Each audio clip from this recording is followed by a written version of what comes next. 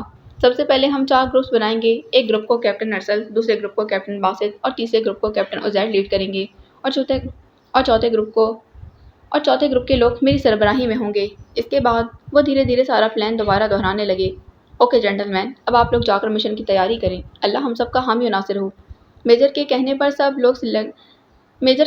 سب لوگ سلیوٹ کرتے ہوئے باہر جانے لگے سوائے عزیر کے۔ سب چلے گئے تو وہ میجر عمیر کے پاس آیا اور گلے لگتا بولا، بھائی کیسے ہیں آپ؟ اتنے ہفتوں بعد تو آپ کی شکل دیکھی ہے، ماما بھی اتنا مس کر رہی تھیں آپ کو۔ عمیر نے جواباً عزیر کو زور سے بھینچا اور کان میں بولا، چھٹیاں کیسی گزری؟ اور میرے پاس اپنے USA کے لیے بہت اچھی خبر ہے۔ 2 دن کی چھٹی تھی بس بھائی، کیا خاک مزہ آنا تھا 2 دنوں میں؟ عزیر نے علیحدہ ہوتے ہوئے منہ بسور کر کہا تو عمیر ہنسنے لگا۔ ویل، آپ کے پاس کون سی گڈ نیوز تھی میرے لیے؟ جلدی سے بتا دیں۔ عزیر نے تجسس سے پوچھا تو عمیر سنجیدگی سے عزیر کے کندھے پر ہاتھ رکھتے ہوئے بولا، دیکھو عزیر، ہم لوگ کل بہت اہم مشن پر جا رہے ہیں۔ زندگی اور موت تو اللہ کے ہاتھ میں ہے، مگر وہاں حالات کیسے ہوتے ہیں ہمارے جانے کے بعد کچھ کہا نہیں جا سکتا۔ اس لیے میں چاہتا ہوں کہ فی الحال تم مشن پر فوکس کرو۔ اگر ہم غازی بن کر لوٹے تو انشاءاللہ تمہیں وہ خبر ضرور سناؤں گا۔ اوکے بھائی، جیسا آپ کہیں۔ عزیر بھی فوراً سنجیدہ ہو گیا کیونکہ بحث کا کوئی فائدہ نہیں تھا۔ عمیر ہمیشہ اسے پیار سے USA کہتا تھا، مگر جب بھی وہ عزیر کو اس کے نام سے بلاتا تو اس کا مطلب ہوتا کہ اب بات ختم اور عزیر کو وہی کرنا جو عمیر کہے گا۔ ملک وحاج کے گھر پر اس وقت قیامت سما تھا۔ وہ غصے میں گیٹ سے ڈرائنگ روم تک آتے آتے ہر چیز تہس نہس کر چکا تھا اور ڈرائنگ روم کا منظر بھی کچھ ایسا ہی تھا۔ دیوار گیر LED، کمرے کے وسط میں رکھا شیشے کا ٹیبل اور کونے میں لگا گلدان، سب کچھ چکنا چور ہو چکا تھا۔ ذہن میں بار بار آج پارٹی چیئرمین کی باتیں گونج رہی تھیں۔ مسٹر وحاج، پارٹی کے 90% ممبران نے آپ کے خلاف ووٹ دیا ہے، معذرت کے ساتھ، مگر اب ہماری پارٹی کو مزید آپ کی ضرورت نہیں اور کچھ دیر میں ہماری پارٹی میڈیا پر اعلان کر دے گی کہ ہمارا اب آپ سے کوئی تعلق نہیں۔ اب آپ اپنی آف شور کمپنیوں اور آمدنی کے بارے میں خود جانیں۔ سوچتے سوچتے وہ ایک دم ایک نتیجے پر پہنچ کر چلایا، بشیر، کہاں مر گئے ہو تم؟ جلدی ادھر آؤ۔ جی بڑے مالک، میں حاضر ہوں۔ بشیر کسی بوتل کے جن کی طرح فوراً بھاگتا ہوا آیا۔ ملک وحاج نے اسے گریبان سے پکڑ کر جھنجھوڑ ڈالا۔ بڑے مالک کے بچے، تو ابھی تک اس نیوز رپورٹر کا پتہ کیوں نہیں ڈھونڈ سکا؟ وہ کیا خلا میں رہتی ہے جو ابھی تک نہیں مل پائی؟ بشیر ہاتھ جوڑ کر گڑگڑایا، مالک معاف کر دیں، بس ایک موقع اور دے دیں، اب کی بار آپ کو شکایت نہیں ہوگی۔ وہ اس کا گریبان چھوڑ کر پھر سے ٹہلتے بولے، 2 دن، صرف 2 دن ہیں تیرے پاس۔ بشیرے، مجھے وہ لڑکی ہر حال میں چاہیے، زندہ یا مردہ، سمجھ گئے کہ نہیں؟ جی مالک، اچھے سے سمجھ گیا۔ بشیر گھگھیاتے ہوئے بولا، چلو اب دفع ہو جاؤ، شکل گم کرو اپنی۔ ملک وحاج نے اسے جانے کا اشارہ کرتے ہوئے کہا تو بشیر ہاتھ جوڑتے ہوئے سرپٹ بھاگا۔ تبھی ملک وحاج کے فون کی بیل بجی۔ اس نے موبائل نکال کر دیکھا تو اس کے حمایتی نیوز چینل کے مالک کا فون تھا۔ اس نے کال اٹینڈ کی تو بولا، ملک جی، آپ کے لیے ایک بڑی اچھی خبر ہے۔ جانے سے پہلے چینل کو سبسکرائب کر دیجیے، بیل آئیکن کو پریس کر دیجیے، ویڈیو کو لائک کریں اور کمنٹ بھی ضرور کریں کہ آپ کو ناول کیسا لگ رہا ہے۔ ملتے ہیں اگلی قسط میں۔